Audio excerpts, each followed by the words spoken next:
What is your call on the unemployment rate out, say, 6 months? Is this as good as it gets and we lift up? Yeah, no, we do think that you can actually still see improvement in the unemployment rate over the balance of the year. A lower statistic. Yeah, absolutely. So you could easily get down to, sort of 3.4, 3.5 by the end of the year. We think that that's probably the low point, and then you sort of that will obviously start to drift higher over the coming years. But yeah, I mean, look, it's interesting when we think about wage pressures in the United States. There's again, it's a high conviction call for us, as it has been, that you're going to continue to see pressures build. Tom, for every person that tells me, good to speak to you, by the way, that inflation's going nowhere in the US, I've got someone else that says to me, no, it is going to grind higher. And some of them point me to the trimmed mean PCE. What are the measures that you're looking at that's guiding your outlook for inflation? Yeah, so this, I think, is the key question to ask right now. And one of the things that we've been pretty clear about is when Powell dusted off the word transitory, it was the right thing to do. We look at the volatile versus non-volatile components of PCE, and what's been very interesting is that the volatile components have really done nothing but drift lower over the prior several months. And so, indeed, it has been very fair to call inflation transitory.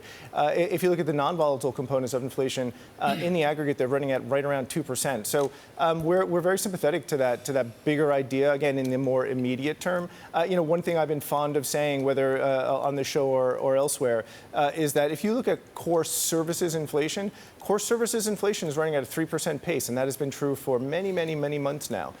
So there is inflation out there if you know where to look. But again, in the aggregate is obviously how most people pay attention to it. And in the aggregate, people seem to be comfortable calling it soft. But, and this is a bigger conversation I'm sure we'll come back to over the coming hour. But, we're at 1.7. Or we're going to be 1.7 from a core PCE perspective. Monetary policy is a relatively blunt tool. To think that with some level of precision we can get to 2% inflation, again, precisely, I think misses a much bigger point. At 1.7, we're at target. Yeah, fine-tuning policy is certainly tricky, so many people tell me. So what should the Fed do to avoid a policy mistake at this point? Yeah, I mean, look, if we're being sort of, rational and fair, a 25 basis point cut, let me be clear, we do not believe in a 25 basis point cut. Nevertheless, we obviously recognize they are going to do it.